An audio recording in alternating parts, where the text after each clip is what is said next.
Hello, everyone. Welcome back for a new episode of Infinigate NXT. Yeah, this one is in English. We have a special guest. We always have special guests, of course, but this one is even more special than the other guest, Guillaume Deterville, co-founder from Cresco and head of hackers. So that's really special. And I have the impression that he tried to hack me also. So Guillaume, welcome in the show. Thanks a lot, Martin. Thanks. So, Guillaume, maybe can you give a small introduction about yourself? Yeah, so I'm Guillaume. I have 25. I begin hacking at like 11 or 12 or something like that because my father worked in IT. So I had like computer in my hand quite soon. So yeah, I begin hacking at like, maybe 11 or 12. I've hacked almost every school I've been to, as well as a lot of websites around the world, but just for fun, not for like bad stuff. Most of the time I try to just like reach them to say there is a vulnerability, to patch it or to help them when it was possible, of course. So you always had the best grades then? Well, yeah, and my friends too. But no, most of these schools are like quite secured because every time I found a vulnerability, I will just go to them and say, guys, there is something new right there and right there. So they have a great level now, so it's also a win for them, I think. And so yeah, at 18. I began my first company in cybersecurity with a friend. The name of this company was Cybersecurity Agency. Not that original. CSA. But it says what it does, so that's also exactly. an advantage. And we sold this company to a big group when I was almost 20 years old, something like that. And in this group, we had share and stuff, and it was much more the corporate life. So we opened like on 5 countries and we grow like pretty fast. And for some internal stuff, they were much more focused on the consultancy part. We were much more focused on the project part. So I also sold my share. And now I have opened Cresco, that is a company, project-based, just focused on offensive cybersecurity. Cresco have now almost 4 years. And yeah, we try to be the best in what we do. We don't sell any solution. We don't provide any licenses or hardware or whatever. We just like get into system and try to patch it and improve the level. So that's really the offensive. Yeah, just focus on breaking thing, whatever, mobile apps, satellite, cars, whatever, but offensive only. Yeah. Okay. And we try to be the best in that. And it's really a Belgium-based company? Or well, it's a Belgium-based company because we opened it really from scratch. More than 3 to 4 years ago, but we are opening in Paris, in France, in a few months. So we are trying to expand it a little bit, but at the moment, most of the company is only Belgian-based. Okay. So, and this is your second company? Well, no. Cresco is my, I think, fifth or sixth company, because we had some like share deals in other company like equity and stuff. But in cybersecurity is my third company providing offensive service. Oh. Yeah. And you're 25 years old now. Yeah. When we did the preparation, I was really amazed about the track record that you built. It's a little bit strange for my age, definitely. But it's better now, because when I began with my first company when I was 18, it was really strange because I was like in the convention in cybersecurity summit and stuff like that, and I was like really the younger than any like trainee or whatever. So right now it's a little bit much more easy to to say. Yeah. Well, you have. I was lying on my age like a lot at the time. So right now it's. Yeah, I can imagine that it's sometimes crazy for a company to give like their cybersecurity to like really young people. That's kind of logical, I think. Because in the end, it's all about trust. It's trust like as a definitely like service. trust of the service, and you handle like some critical information, definitely. But yeah, right now it's easier. Would you have imagined this? Because it's now 7 years. Would you have Yeah. imagined this when you were 18 and starting No, the first one? I had no idea about the track, about the path that I will follow, but it was like my passion, and now it's my job. I had like the luck that it become like a quite nice sector to build a career. So it was luck, I think, but also a lot of passion. Yeah, does it really exist luck? I think you're doing the right things at the right place at the right Well, moment. but there is also luck into that, I think. I might have been like excellent at ping pong. I don't know. It will not be the same career, so it's a little bit yeah, of it's like more still. difficult, I think. Definitely. Maybe we can sell ping pong balls, or it's more Yeah, difficult. definitely. So, yeah, a broad set, I think, of experience. Cresco, it's really more giving advice, trying to hack in, penetration testing, all of these things. Yeah, so most of the time of course we provide like a wider range of service, but the basis is always like the offensive mindset. So we try to replicate all the hacker procedure. So we use the same tools, the same kind of thinking. We are also connected, and we follow a lot of like forums or Telegram or channels with bad guys as well as good guys, because at the end of the day, all the techniques are still the same. It's just like the finality that may differ. So we try to replicate that as much as possible to mimicate like what can happen in case of like hacker target your company, and from there just like try to patch and to improve the security level, because of course it's quite easy to have like I don't know, like a big password with a lot of language with 260 characters, but business wise it's just like impossible to do whatever with that. So the goal is always to manage like all the business needs and to have the highest level of security. And we see security as like a house. Of course, you can like build wall that are armored, have like a big door, have like dogs, have like a fence around it. But someone that want to enter will definitely enter. He will dig a hole. He will just go from the roof, whatever.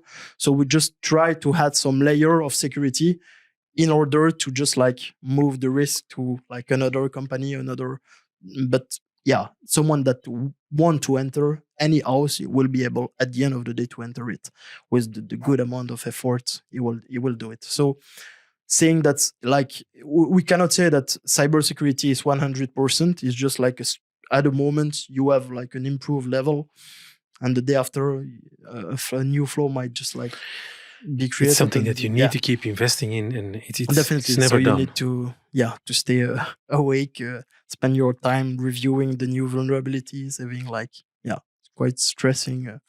Yeah, and I think it's also accelerating, isn't it? Yeah, definitely, because there is much more technology right now, like all the OT, all the spatial, the AI and stuff like that. Is like at every time it just like improve all the risk possibilities. And isn't AI also, or don't you see that today a lot? As a threat? Yeah, more. No, it's going faster, or well, it's going faster, but I see it as an opportunity, because for me, like human with AI will replace human without AI. But I don't, at the moment I have no worries about just like the whole human species to be replaced by AI. But I think that augmented human with AI will replace the guy that will not take the train. That's my point of view. Yeah, I agree. And I think the hackers and stuff, the tools are becoming more available also for them, of course. Yeah, definitely. But we see that also like hacking, it's like really lucrative. So like the bad guy make real amount of money with that, and it's much more easy to have like skilled and like steal a credit card or whatever than to just like sell drugs or whatever. So it's a good pass also for the bad guy, and that's why I think there is a boom in the sector too. Yeah. Okay. I also see you asked me to bring your laptop here in the studio. Yeah. You want to show me things. I think you also looked at what you could find for me. Something like that. Yeah, because what was fun, I've just like looked quite fast to see what's your like online exposure, and I must say that you put a lot of line, like a lot, a real lot, like your Nike account, your Trello account, your Vivino account. Yeah, there is like a lot of stuff that is just open on internet, and it's not needed to have like your credentials and to hack into your account. It's just like free information that you might be aware that is public or not. I don't know, but I wanted to see a little bit with you. Yeah, what are you aware that it's just like we can see, everyone can see it online? For example, I know that you like a lot the Italian wine. Yeah, that's true. It's so yeah, it's quite fun, but it's really easy to like have a clear view on what are the passion of someone, what are the center of interest or stuff like that, to really profile someone with all the online track. It's interesting to a little bit do awareness about that, because I think most of the people are not aware of what they are just like giving away to everyone that is a little bit skilled technically. Yeah. So yeah, I don't know if you are aware of that for yourself. I was for not example. really aware of that. The information is just available online. Yeah, but you subscribe to a lot of stuff, and then you don't check that all this information is not like replicate somewhere else in the world or whatever. Yeah. So is that the typical flow that hackers also use? Yeah, because with that kind of information is quite easy to like do like phishing based on your interest, to approach you whatever by I don't know, by DM on social media or whatever, or by mail. So it's quite easy to craft a real life scenario to make you click, to make you download, to make you enter credentials or whatever, based on that, because you can really like find all the thing that interest the guy. We have a lot of example of hacking where, based on the sector, based on what the people of the company like, based on the last team building with the photo online and stuff like that, based on that we can make a couple of scenario that will highly improve the risk of someone clicking or downloading something bad. Okay. Yeah, even you said Trello. I didn't know that I even had that still. Yeah, you have like a ghost account, so I think you are not like active on it, but you still. I even forgot what Trello was about. But most of the people have like a lot of accounts where they just like subscribe once to see how it works or whatever. And most of the time, that's where like the password leaks came from, like the information, the address or whatever. But with that, you can find a lot of things. It might be like the family name. It can be like where the place you live. It can be a lot of things. Yeah. And people underestimate that kind of information, I think. Could you find other things, passwords or stuff? Yeah. I found a password about like it was, I think, Dionysos that you used at some point, because I see it on a few accounts.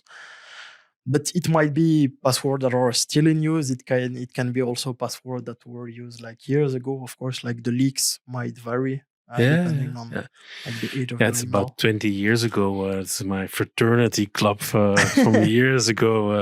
Okay. Interesting. So, about these stories, cybersecurity, hacking stories, I think you also have some cool stories that you perhaps can share with us. Well, without disclosing any customer's name, but actually a few stories that were interesting. The first one one of my favorites because there is video games that the name is Watchdog. I think I don't know if you know this game, but actually you are like a hacker in the real world, and you have just like a cell phone, and you can just like control the like the fuel price. You can control like the light traffic and a lot of stuff like that.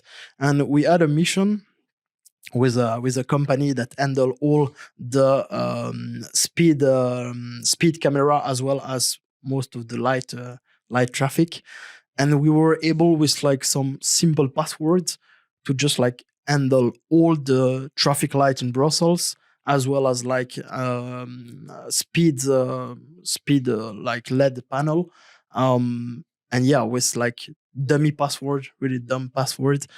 And most of the time when we find that kind of access where you can, I don't know, like take access on car or whatever, you feel a little bit like in video games, because with a click of a button you might be able to just like move some stuff in the physical world.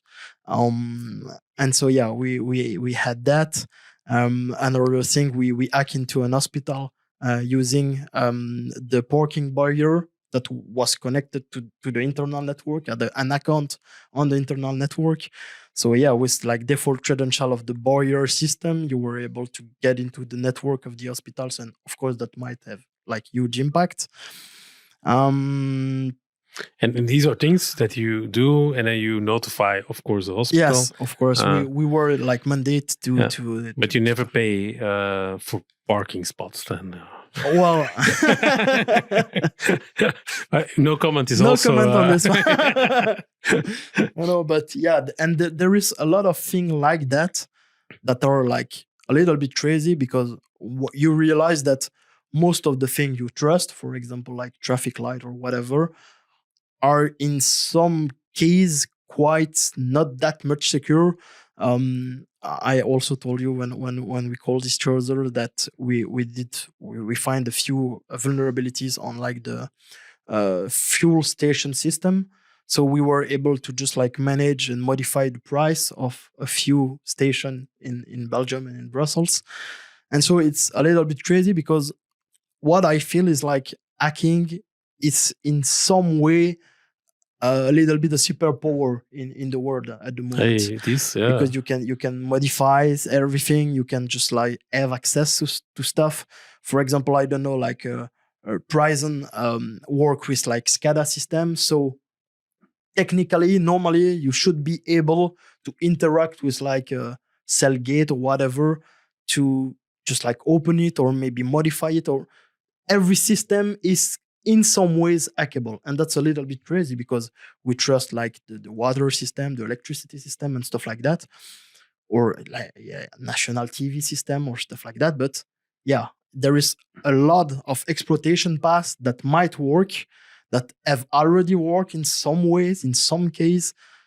And it's crazy to just like understand that, and understand that all the people in the country just like are based on that, and you can have like a big impact with just like a Wi-Fi connection and a computer. Yeah, because you don't even have to be on the internet or intranet of these companies. No. You can do it most of the time remotely with, for example, like a leaked account, or by like social engineering with some employee or whatever. So did you so in Flanders, the VRT have a program, I think it's called Fact Checkers, and they dropped the USB sticks. I think a few weeks ago, and there was a lot of. Did you hear something about that? Yeah, I heard something about it, and there is the same thing in France. I think they do almost the same. Like they need to find someone's back, like someone is lost somewhere. And but this was really dropped at different spaces, and people were really panicking. Yeah, there was nothing harmful in it. No. But yeah, Definitely. But these are really basic stuff, Mhm. I think. But most of the time, it's not that much like deeply technical. Most of the time, the vulnerability is just like between the computer and the chair. It's the humans. The human, That's yeah. most of the time is that it's like someone from the sales level or the accountability or whatever, the accounting or whatever, that just like click on something or register on something using the same credential as the one used for the VPN of the company. So there is like a lot of exploitation paths that are not that much technical. They are like much more understanding how human works and how there is like of course flow in that. Another one that is interesting is QR codes. Mhm. I have a great hack with QR codes. So we did a contract with a company that it's quite well known that manage like box when you can just like receive what you have like order on Amazon or whatever. Mhm. So you just need to like go with your QR code that you receive by mail, scan it, and it open one of the few box with what you order inside. And we were able by just like doing like modified QR codes to open like each of the case of the company, because when you scan a QR code, there is an action behind it that will just like send a message to open one of the case.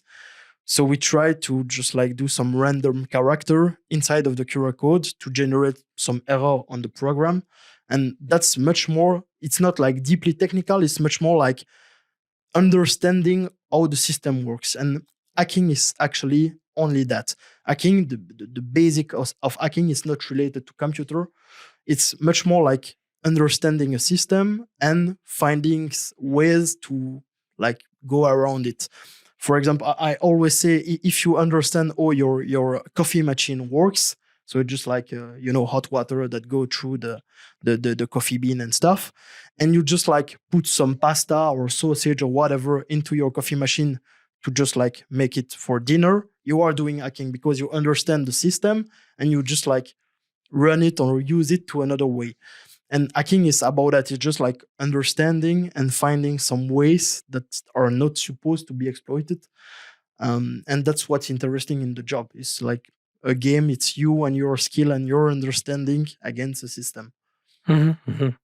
That's how we see it. Yeah, and yeah, you have those a lot of cool movies also about that these days. Yeah, definitely. There is a few movies that highlight that. For example, no, it's just like impossible to have like a new Mission Impossible or whatever, like big action movie without like a hacker in the team. It's quite crazy because like 20 years ago there was like only just like a army guy or whatever, no hacker. But right now it's impossible to find an action film without in the team yeah, a true. hacker. It's Yeah. it's crazy So it's part of because the team, it's just indeed. like Yeah. in the mind of everyone, it just the guy that does some magic stuff on his computer and that will unlock some stuff and just break a few cameras and it's well the image of hacker for Hollywood is not that good because of course everyone is not hopefully like breaking into banks or whatever, but yeah, it's crazy to see that it's in the mind of everyone now. True. Yeah, and if we speaking about hacking, it's not all about always the ransomware stories. That's something else. I think a little bit. Well, ransomware is what's like on in the media. It's much more known because ransomware have a huge impact and are often like related to some like financial loss and stuff like that because they focus on hospitals or big companies. But yeah, it's not that much of the job. I think if we have like 5 to 10% of real ransomware case, it's not much more than that. So it's not the main topic. Most of the time, the flow is based on the human, not that much on the website or the system itself. But it's crazy. But you can see when you take the train or whatever, every day you can see like people that just leave the computer open without locking the session, leaving the train, going to the toilet or whatever. And this guy might be like yeah, that's true. VP or a CFO of big company or stuff, and the computer is just unlocked. And most of the time, it begins with simple stuff like that. And that's why when I said the flow is like between the share and the computer, it's exactly based on that. If we were to put a percentage Mhm. on the amount of people that are really aware of the risks that they are taking, where would you put it? Well, that's quite a good question. I think I might say I think that in companies the IT guys are quite aware of the risk and all the stuff, but maybe like IT guy in a company is like 10% of the working people max. And most of the time what the hacker will do is just like open LinkedIn, see Martin in the accounting service, like 50 or 60 plus, focus on her, Yeah. and will be quite easy to enter. No one will just like target the CTO that have like 20 years in IT and is well aware of what you do. It's much more easy to enter on the single point of failure, actually. Yeah, and even I follow you, but even when in the past I used to help also companies that were hacked and to get them back online, ransomware attacks actually, Okay. and often it's really the IT people also that mess up with having the same password for the admin Yeah. account, and don't not using MFA on the admin Yeah. account. I think that Stupid things like that. I think that most of the IT people are aware of the problem, but maybe a little bit too much because they think that they understand it, they handle it. So in their mind, there are the guy that will not be act. If it's something goes wrong, it will not be them, and so they act like that. And we saw that quite a lot too. IT people think they know, but like in an offensive way, they might not be that aware of what happens, because they might be really good to create website or handle web application or even like build an entire network, but they don't have any skills in like the offensive part. So they think they know, but when they leave the desk with the station unlocked, it's crazy. You are like, guys, you say to everyone in the company they cannot do that, and you do it. And that's a little bit of the problem of the IT guy. Maybe too much like trust in their own skills. No. What would be the tools that you say? What can help? The tips, the tricks, maybe tools that can help protect against hackers. Well, of Best course, practices. of course, there is like a lot of the normal like what you see in the media, like connect on HTTPS website and stuff like that. So I will try to have like a little bit more exotic tools. First thing that I often like say is to subscribe. There is a website. The name is like Have I Been Pwned? You might know it. Yeah. On Have I Been Pwned, there is an option, and it's like notify me, and you can just like enter your email address or your professional or personal or all of your email address. And when your email address, so the guy just like take all the paste, all the leak, all the big breaches, he just gather it, and it will just like send you an email saying, hey, your email has been leaked today, and they have access to name, surname, password, IP address, whatever. Change it as soon as possible. And so it's like totally free, and you will be able to monitor all the leak and all the stuff that might have happened to your email address. So it's a great idea to just like subscribe to this notify me option. The second thing that can be interesting is to test a little bit the entropy of the passwords. I think Dashlane have a website that manage that. So there is like a website where you can just like type your password or the letter that are into your passwords, and you see like the cracking time of your password. Because for example, the entropy is of course important, but if you put like A B C D E F G, you just like drop the security, or 1 2 3 4 5 6, you have a good entropy. But when there is like a clear like clear suit of numbers, of letter or whatever, the password entropy drop like crazy. So I might say to test your entropy, what we advise to our customer is like to put a few words, just for example, like table dash camera dash computer dash wall, I don't know, and you will have like a great entropy. It will not be possible to find your password based on name, surname, birthday or whatever, because these are also information that we can find online.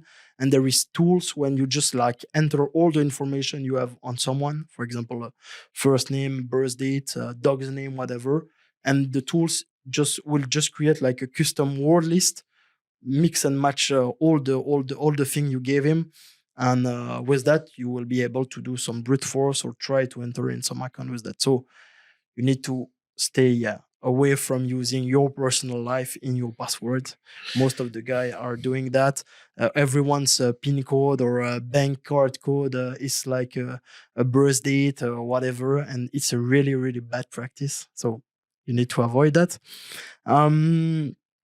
Third thing that can be interesting is always to use like password manager. There is a debate on that because, of course, if this is leaked, if there is a vulnerability in it, it might just like leak all your passwords too. So it's a big single point of failure.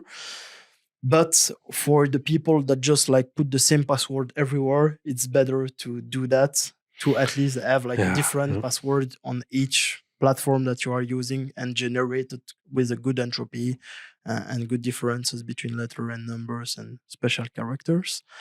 And a last thing that we advise is on like websites such as for you Trello, so dummy website where you just register to see how it works or to have access to a newsletter or stuff like that. To use, there is like a thing that are called disposable email or disposable phone number. So it's like websites such as Yopmail or stuff like that, where you can just like generate a random email address that can be used to register or on something or just like to bypass something. So if you are like entering for a use of test or for dummies account, I will advise to use that in order to preserve as much as possible exposing your personal address. Yeah, Apple, as you also use Apple, it also does these things. Exactly. You can just like connect by Apple and hide your real address. Yeah. You will generate like some random ID. So it's a little bit the idea of that. I think these are quite much more exotic possibilities. Practical and good advices. Okay, cool. Guillaume, we've come to the end of the podcast. I have the feeling that I need to invite you in the future again to talk more. But really, thank you for coming. Thanks a lot. It was great having you. Thanks a lot. Thank you. Thank you. And to our guests, we will see each other next week again. Bye-bye. Bye.